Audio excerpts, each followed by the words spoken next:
Oh, bagus. Suntinglah sesuai prinsip. Setelah selesai, kita periksa lagi. Baik, sampai nanti. Liam, Ya? sudah 2 minggu kau latihan pekerjaan tekstual gereja, kan? Ya. Bagaimana sejauh ini? Aku mulai memahami prinsipnya dan tahu cara kerjanya. Bagus. Kudengar Gary mencoba merekrutmu, tapi kau menolaknya. Oh, ya. Dulu, aku selalu bilang kualitasku buruk dan tak bisa mengerjakannya. Nyatanya, itu karena keadaan yang tak tepat. Oh, Saat itu, kau punya banyak kekhawatiran, kan? Ya, ceritakan pada kami. Iya. tentu. Kalian tahu, aku dulu bertanggung jawab atas beberapa pertemuan kelompok. Aku merasa cocok untuk tugas itu. Saat saudara-saudari punya masalah, mereka datang meminta bantuanku. Bahkan ada yang bilang, pemahamanku akurat dan persekutuanku jelas. Mereka mau menyimaknya. Rasanya luar biasa mendapat pujian dari yang lain dalam tugas ini. Dan aku sangat menikmati perasaan itu. Jadi, aku tak ingin pergi. Pertama kali kau datang, aku sedikit terkejut. Kupikir, melakukan pekerjaan tekstua perlu berkualitas bagus, paham kebenaran, dan mampu menulis.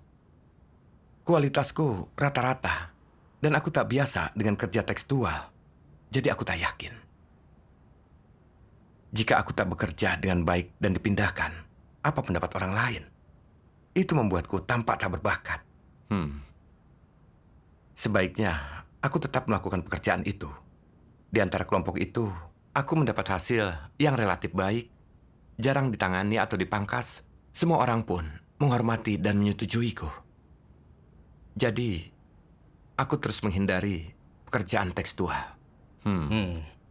Pantas saja kau menolak saat aku memintamu mencobanya. Pikirannya sudah bulat. Iya. Saat itu, aku hanya ingin kenyamanan dan stabilitas dari tugasku. Tak kusangka kau kembali 10 hari kemudian.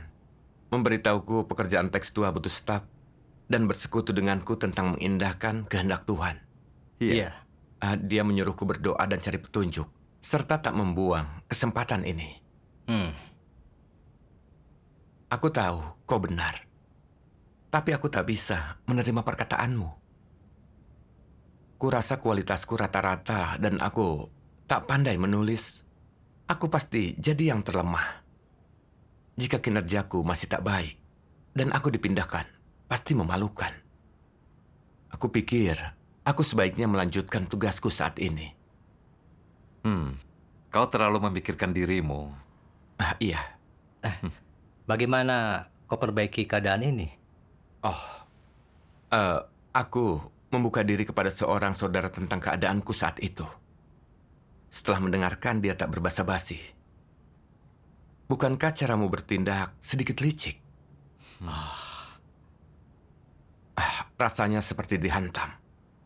Mendengar dia menyebutku licik. Kupikir, aku tak bermalas-malasan dan tak bekerja sekenanya. Kualitasku tak baik dan aku tak pandai menulis. Kenapa kau bilang aku licik? Aku diam saja, tapi terus membela diri dalam hati dan tak terima kritik. Namun aku tahu ada yang bisa kupelajari dari peringatan saudaraku. Iya. Jadi, ku cari kutipan firman Tuhan. Mari kita lihat bersama. Tentu.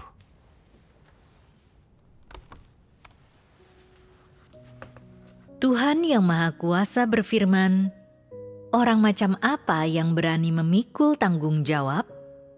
Orang macam apa yang memiliki keberanian untuk menanggung beban yang berat?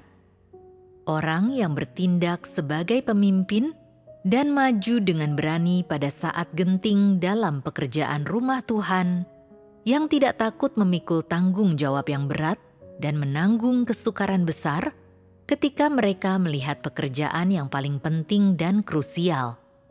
Seperti itulah orang yang setia kepada Tuhan, prajurit Kristus yang baik. Apakah dalam hal ini semua orang yang takut memikul tanggung jawab dalam tugas mereka bersikap seperti itu karena mereka tidak memahami kebenaran? Tidak. Itu adalah masalah dalam kemanusiaan mereka. Mereka tidak memiliki rasa keadilan atau tanggung jawab. Mereka adalah orang-orang yang egois dan keji, bukan orang-orang yang percaya kepada Tuhan dengan hati yang tulus. Mereka tidak menerima kebenaran sedikit pun, dan karena alasan-alasan inilah mereka tidak dapat diselamatkan. Orang-orang yang percaya kepada Tuhan harus banyak membayar harga untuk memperoleh kebenaran, dan mereka akan menemui banyak rintangan ketika menerapkan kebenaran. Mereka harus meninggalkan segala sesuatu, meninggalkan kesenangan daging mereka, dan menanggung sedikit penderitaan. Hanya dengan cara demikian, mereka akan mampu menerapkan kebenaran. Jadi, dapatkah orang yang takut memikul tanggung jawab menerapkan kebenaran? Tentu saja tidak, apalagi memperoleh kebenaran. Mereka takut menerapkan kebenaran, takut menimbulkan kerugian bagi kepentingan mereka. Mereka takut dihina, diremehkan, dan dikritik. Mereka tidak berani menerapkan kebenaran, sehingga mereka tak mampu memperolehnya, dan seberapapun lamanya mereka percaya kepada Tuhan, mereka tidak dapat memperoleh keselamatannya. Mereka yang mampu melaksanakan tugas di rumah Tuhan haruslah orang-orang yang terbeban untuk pekerjaan gereja, yang bertanggung jawab, yang menjunjung tinggi prinsip-prinsip kebenaran, yang menderita dan membayar harga. Jika orang kurang dalam area-area ini, berarti mereka tidak layak untuk melaksanakan tugas, dan mereka tidak memenuhi syarat untuk melaksanakan tugas. Jika engkau melindungi dirimu sendiri setiap kali sesuatu menimpamu dan mencadangkan jalan keluar atau pintu belakang, apakah itu berarti engkau sedang menerapkan kebenaran? Ini bukan menerapkan kebenaran.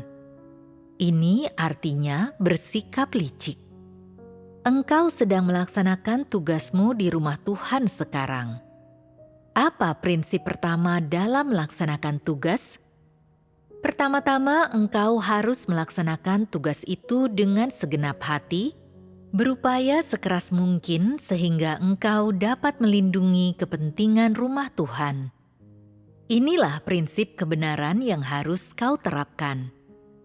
Melindungi diri sendiri dengan mencadangkan jalan keluar atau pintu belakang adalah prinsip penerapan yang diikuti oleh orang-orang tidak percaya dan merupakan falsafah tertinggi mereka. Memikirkan diri sendiri terlebih dahulu dalam segala sesuatu dan menempatkan kepentingan diri sendiri di atas segalanya, tidak memikirkan orang lain, tidak berkaitan dengan kepentingan rumah Tuhan dan kepentingan orang lain, memikirkan kepentingan diri sendiri terlebih dahulu, dan kemudian mencadangkan jalan keluar. Bukankah seperti itulah orang tidak percaya itu? Inilah tepatnya arti orang tidak percaya. Orang semacam ini tidak layak untuk melaksanakan tugas. Amin. Amin. Amin. Merenungkan firman-Nya, aku sadar. Mereka yang sungguh beriman kepada Tuhan, bertanggung jawab dalam tugas dan melindungi pekerjaan gereja. Makin penting pekerjaannya, makin mereka siap. Mereka bisa memikul beban berat. Mereka adalah pilar gereja dan mendapatkan perkenanan Tuhan. Benar. Iya. Lalu, mereka yang malas dalam tugasnya, tak ingin kesulitan atau memikul tanggung jawab, kabur begitu melihat adanya kesulitan, hanya memikirkan kepentingan sendiri dan tak melindungi pekerjaan gereja. Mereka adalah orang tak percaya di mata Tuhan. tak punya tempat di rumah Tuhan dan takkan diselamatkannya. Iya, Merenungkan tindakanku berdasarkan firman Tuhan, aku sadar, meski aku tampak melakukan pekerjaanku, menyibukkan diri setiap hari dalam memenuhi tugas, yang kupikirkan hanyalah reputasi dan statusku sendiri. Aku tak mengindahkan kehendak Tuhan. Aku hanya puas melakukan pekerjaan mudah yang aku kuasai, karena tak perlu terlalu banyak berusaha, tapi hasilnya baik, status dan reputasiku terjaga. Aku tak familiar dengan pekerjaan teks tua dan kurang berbakat. Meski mencoba, hasil yang kudapat mungkin tak baik. Jika aku tak bertugas dengan baik, lalu ditangani, dipangkas, dan diremehkan orang, itu memalukan. Untuk menjaga reputasi dan statusku, terus kutolak tawaran itu. Menggunakan alasan seperti kualitas buruk, kurang keterampilan, dan ketidaktahuan sebagai dalih untuk menolak tugas. Dari luar, argumenku tampak meyakinkan dan masuk akal. Tapi aku sangat egois dan hina dalam hatiku. Alasanku memilih melakukan satu tugas bukan karena kebutuhan pekerjaan gereja atau tunduk pada pengaturan Tuhan, tetapi karena kepentinganku sendiri serta apa hasratku pada status akan terpuaskan. Semua tindakan dan pikiranku diperhitungkan untuk menguntungkan reputasi dan statusku. Aku tak bersikap tulus pada tugas dan licik seperti yang saudaraku bilang. Seharusnya kutawarkan pelayananku di bidang yang dibutuhkan gereja, menerima dan tunduk tanpa mendebat atau menuntut. Kita harus punya rasionalitas ini. benar. Iya. Namun, bukan hanya tak tunduk saat diminta bertugas, aku juga memperhitungkan apa tugas itu merugikan atau menguntungkanku. Aku tak punya rasa tanggung jawab. Tuhan berfirman, orang seperti itu tak layak mengemban tugas dan takkan diselamatkan. Iya, sikap kita terhadap tugas sangatlah penting. Jika kita tak tulus terhadap tugas dan memikirkan kepentingan sendiri, akan sulit dapat penyelamatan. Iya. Benar. Lalu, kutemukan kutipan firman.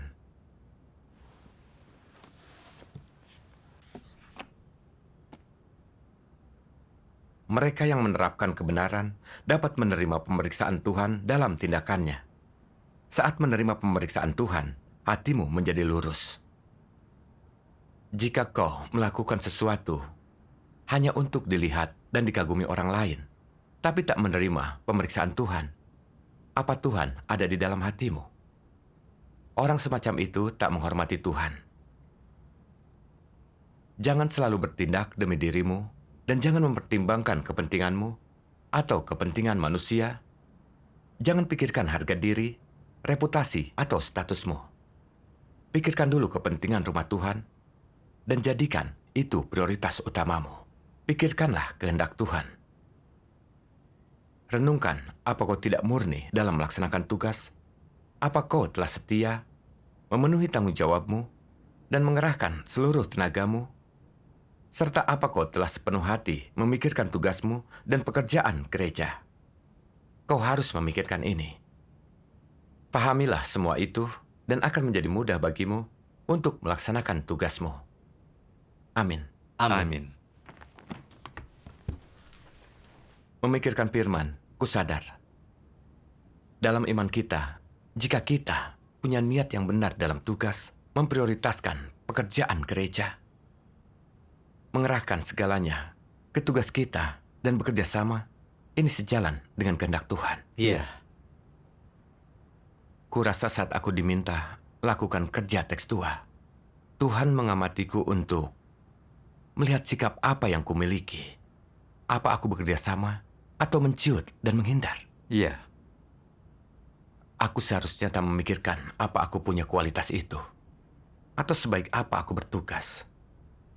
Aku seharusnya memperbaiki keadaanku yang tak pantas dan memperbaiki sikapku, tunduk, dan berusaha melakukan sebaik mungkin dalam tugasku. Ini adalah rasionalitas yang harus kumiliki. Iya. Jika setelah lama dilatih, aku masih belum siap dan dipindahkan, aku harus bersikap benar, tunduk pada pengaturan gereja. Iya. Setidaknya dengan tunduk dan berusaha yang terbaik, kau tak akan menyesal. Iya. Iya. Jadi, kukatakan aku bersedia melakukan pekerjaan tekstua. Setelahnya, aku merasa jauh lebih nyaman. Namun, pemahamanku tentang diriku terlalu dangkal. Jadi aku terus berdoa, memohon bimbingan untuk mengenal diriku. Tak lama kemudian, aku menemukan kutipan ini. Tuhan Yang Maha Kuasa berfirman, kecintaan para antikristus akan status dan gengsi melampaui apa yang dirasakan oleh manusia normal dan merupakan sesuatu yang ada dalam watak dan esensi mereka. Itu bukanlah kepentingan yang sifatnya sementara ataupun efek sementara dari lingkungan mereka. Itu adalah sesuatu yang ada dalam hidup mereka, dalam naluri mereka, dan dengan demikian itulah esensi mereka. Dengan kata lain, dalam segala sesuatu yang antikristus lakukan, pertimbangan pertama mereka adalah status dan gengsi mereka sendiri, tidak ada yang lain. Bagi antikristus, status dan gengsi adalah hidup dan tujuan mereka di sepanjang hidup. Dalam segala hal yang mereka lakukan, pertimbangan pertama mereka adalah apa yang akan terjadi dengan statusku dan apa yang akan terjadi dengan gengsiku. Apakah melakukan hal ini akan memberiku kehormatan? Apakah melakukan hal ini akan meningkatkan statusku di benak orang? Itulah hal pertama yang mereka pikirkan, yang merupakan bukti yang cukup bahwa mereka memiliki watak dan esensi para antikristus. Mereka tak akan mempertimbangkan masalah ini dengan cara lain. Dapat dikatakan bahwa bagi antikristus, status dan gengsi bukanlah tuntutan tambahan, apalagi sesuatu yang tidak diperlukan oleh mereka. Status dan gengsi adalah bagian dari natur para antikristus. Kedua hal tersebut ada dalam naluri mereka, tertanam dalam karakter mereka. Status dan gengsi adalah hakikat mereka. Para antikristus tidak acuh tak acuh apakah mereka memiliki status dan gengsi atau tidak. Ini bukanlah sikap mereka. Lantas, apa sikap mereka terhadap kedua hal ini? Status dan gengsi berkaitan erat dengan kehidupan sehari-hari mereka, dengan keadaan sehari-hari mereka, dengan apa yang mereka perjuangkan dalam kehidupan sehari-hari. Dengan demikian, bagi antikristus, status dan gengsi adalah hidup mereka. Bagaimanapun cara mereka hidup, di lingkungan manapun mereka tinggal, pekerjaan apapun yang mereka lakukan, apapun yang mereka perjuangkan, apapun tujuan mereka, apapun arah hidup mereka, semua itu berkisar tentang bagaimana memiliki reputasi yang baik dan posisi yang tinggi. Dan tujuan ini tidak berubah. Mereka tidak pernah mampu melepaskan hal-hal semacam ini. Inilah wajah para antikristus yang sebenarnya dan esensi mereka.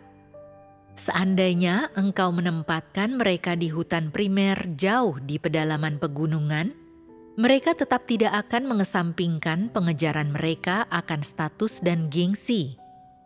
Engkau dapat menempatkan mereka di antara kelompok orang manapun, dan satu-satunya yang mereka pikirkan tetaplah status dan gengsi.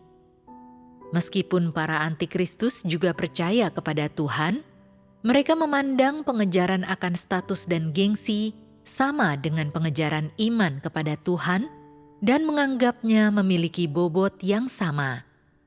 Artinya, pada saat mereka menempuh jalan iman kepada Tuhan, mereka juga mengejar status dan gengsi mereka sendiri.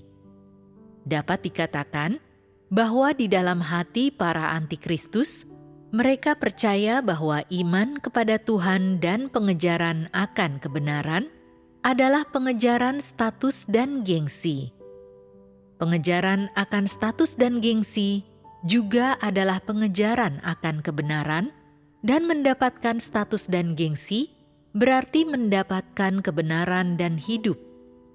Jika mereka merasa bahwa mereka belum memiliki gengsi atau status, bahwa tak seorang pun mengagumi mereka atau memuja mereka, atau mengikuti mereka, mereka merasa sangat frustrasi.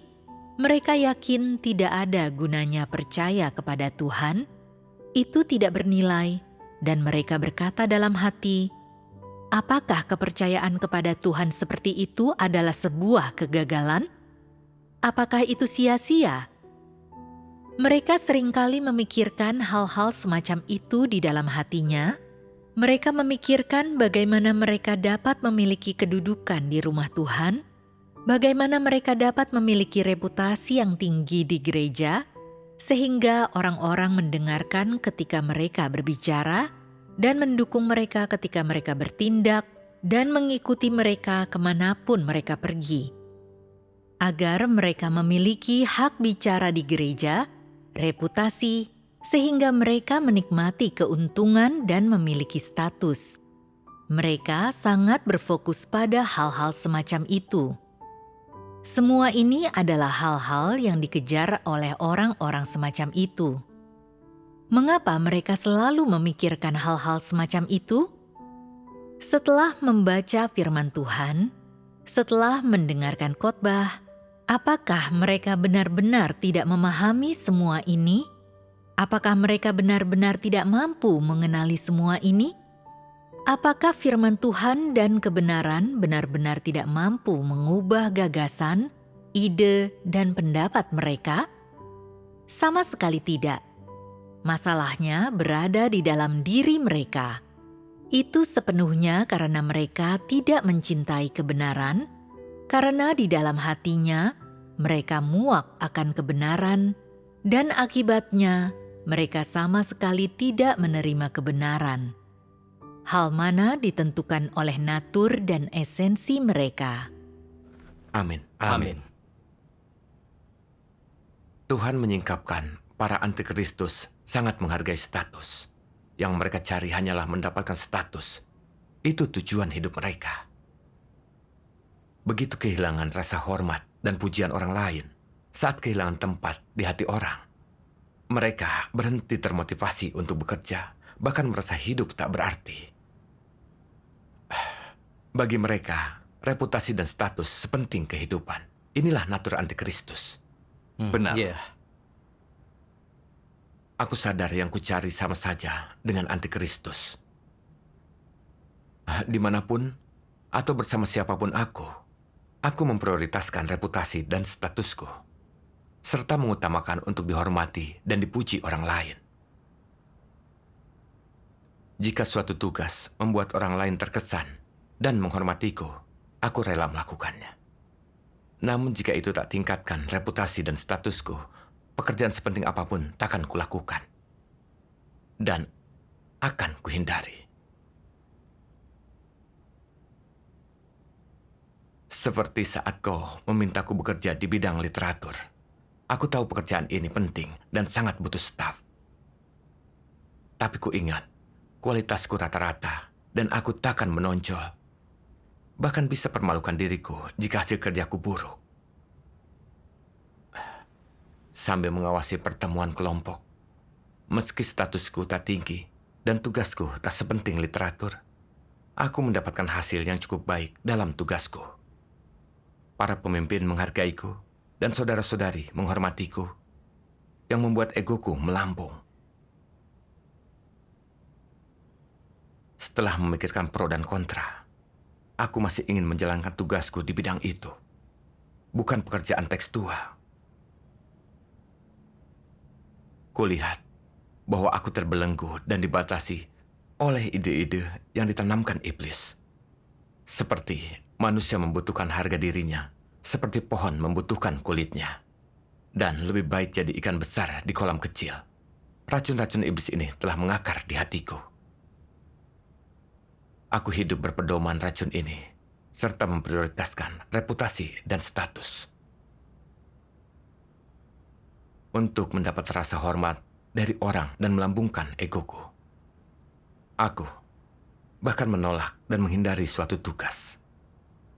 Aku sangat tidak taat. Aku merasa sangat bersalah dan sedih saat itu. Ini bukan melakukan tugas sama sekali. Aku hanya menggunakannya sebagai kedok untuk bekerja demi status dan reputasi. Aku menempuh jalan anti-Kristus. Setelah menyadarinya, aku merasa takut. Jika aku berpedoman pada pandangan salah ini dan tak memperbaikinya, pada akhirnya aku akan dibenci Tuhan.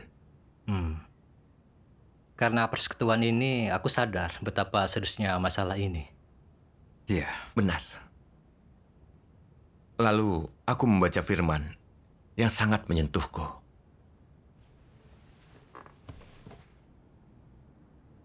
Dari awal sampai sekarang, hanya manusia yang mampu bercakap dengan Tuhan. Artinya, di antara semua makhluk hidup dan makhluk ciptaan Tuhan, hanya manusia yang mampu bercakap dengan Tuhan. Manusia punya telinga untuk mendengar dan mata untuk melihat. Dia punya bahasa, ide sendiri, dan kehendak bebas. Dia punya semua yang dibutuhkan untuk mendengar Tuhan dan memahami kehendak Tuhan, dan juga menerima amanat Tuhan. Jadi, Tuhan pun menyampaikan semua keinginannya kepada manusia, ingin menjadikan manusia rekan yang sepikiran dengannya, dan yang dapat berjalan bersamanya. Sejak Dia mulai mengelola, Tuhan telah menunggu manusia untuk memberikan hatinya kepadanya, mengizinkan Tuhan menyucikan dan memperlengkapinya, membuatnya dikasihi Tuhan, membuatnya menghormati Tuhan dan menjauhi kejahatan. Tuhan selalu menantikan dan menunggu hasil ini. Amin. Amin.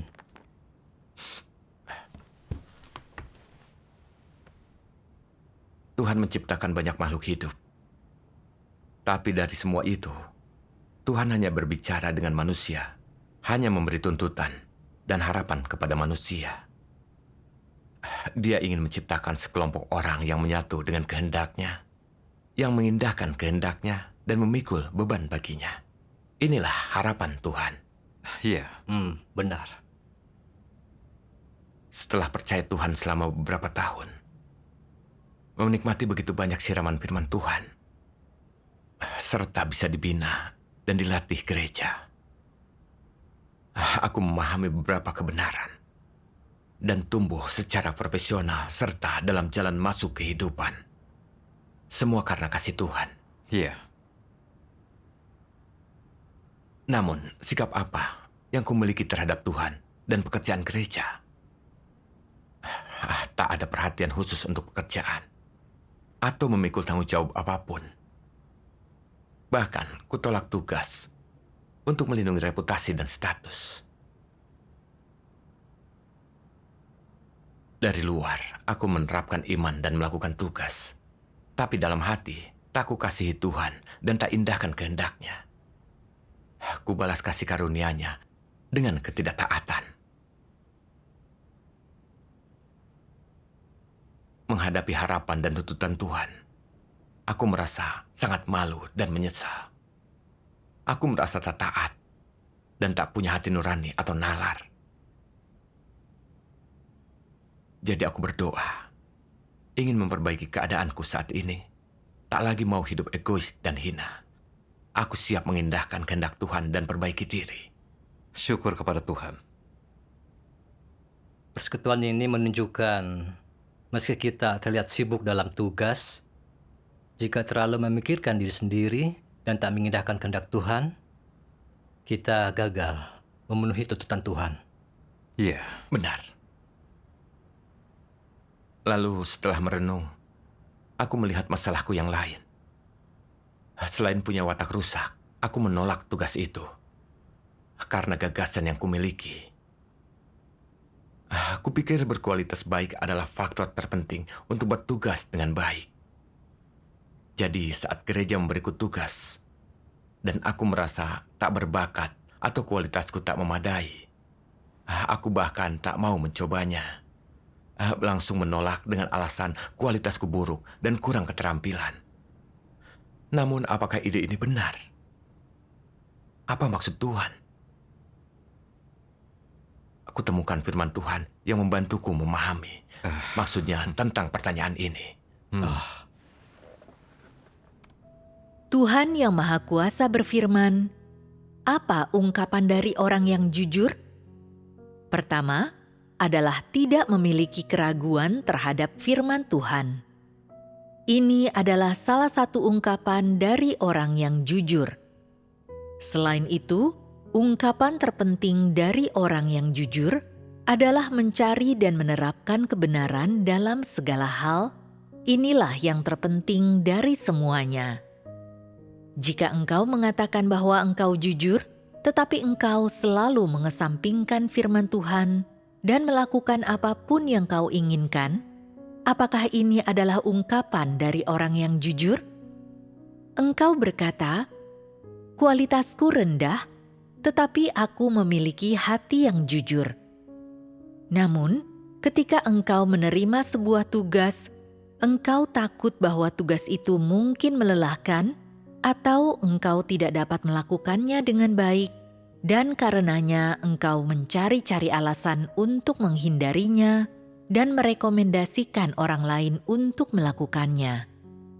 Apakah ini ekspresi dari seseorang yang jujur? Jelas tidak. Bagaimanakah seharusnya orang yang jujur bersikap?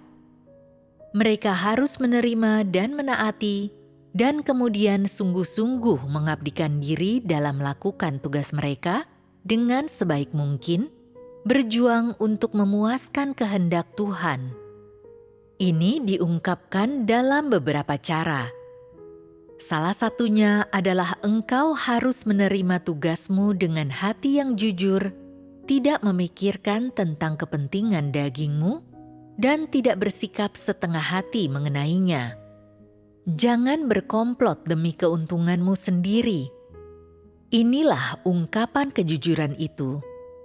Cara lainnya adalah melaksanakan tugasmu dengan segenap hati dan segenap kekuatanmu, melakukan segala sesuatu dengan benar, mengerahkan segenap hati dan kasihmu dalam pelaksanaan tugasmu untuk memuaskan Tuhan.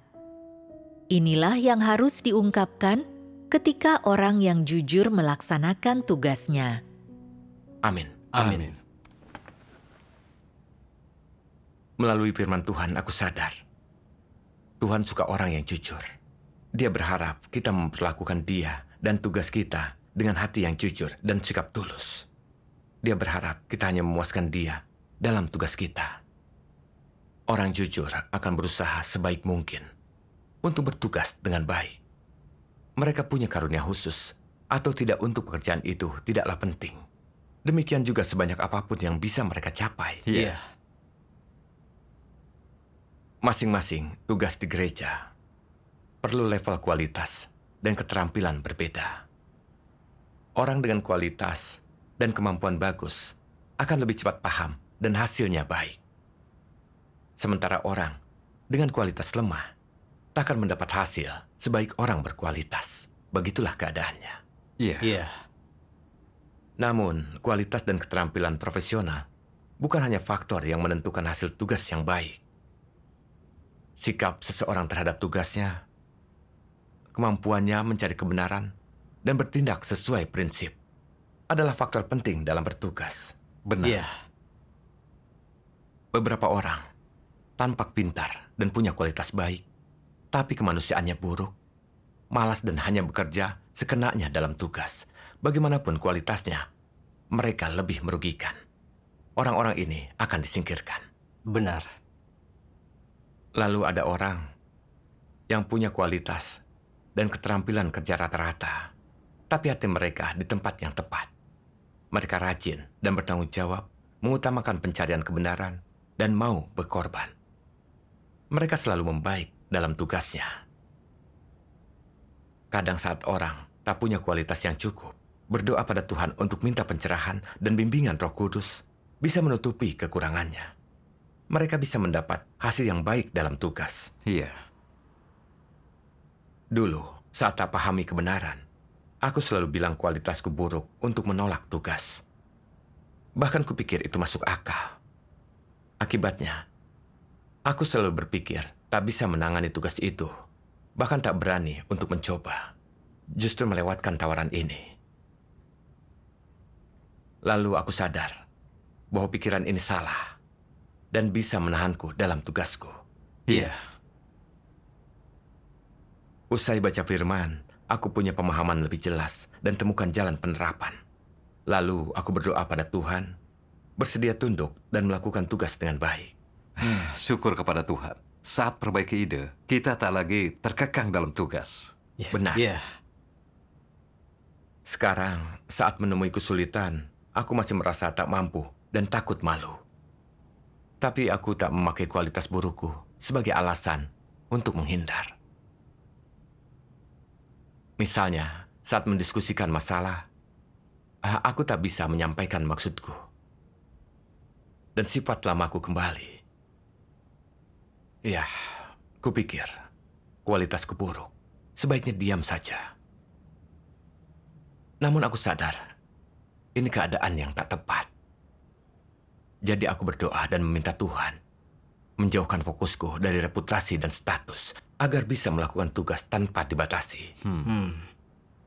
Saat itu, aku teringat firman Tuhan. Jangan selalu bertindak demi dirimu dan jangan mempertimbangkan kepentinganmu atau kepentingan manusia. Jangan pikirkan harga diri, reputasi, atau statusmu. Pikirkan dulu kepentingan rumah Tuhan dan jadikan itu prioritas utamamu. Firman memberiku kekuatan. Aku harus meluruskan niatku dan memprioritaskan kepentingan gereja.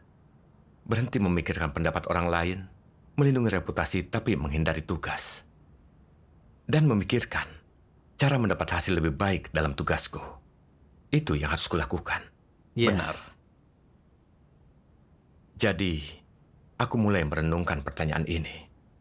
Lambat laun, pikiranku menjadi jernih. Lalu, dengan beberapa masukan dari orang lain, masalah itu akhirnya selesai. Syukur kepada Tuhan. Kita semua punya kekurangan dan tak bisa melakukan segalanya. Hanya dengan bekerja sama untuk mengimbangi kelemahan kita, kita bisa mencapai hasil yang baik. Iya. Benar. Pekerjaan tekstual lebih berat daripada tugas terakhirku dan lebih banyak tekanan. Tapi aku bisa melakukannya jika bekerja keras. Juga dengan berlatih, merenung, dan mencari, aku mendapat lebih banyak wawasan tentang kebenaran dan prinsip penerapan. Aku sungguh belajar banyak dari semua ini. Syukur kepada Tuhan. Syukur kepada Tuhan. Kita bisa menemukan jalan dengan mencari kebenaran.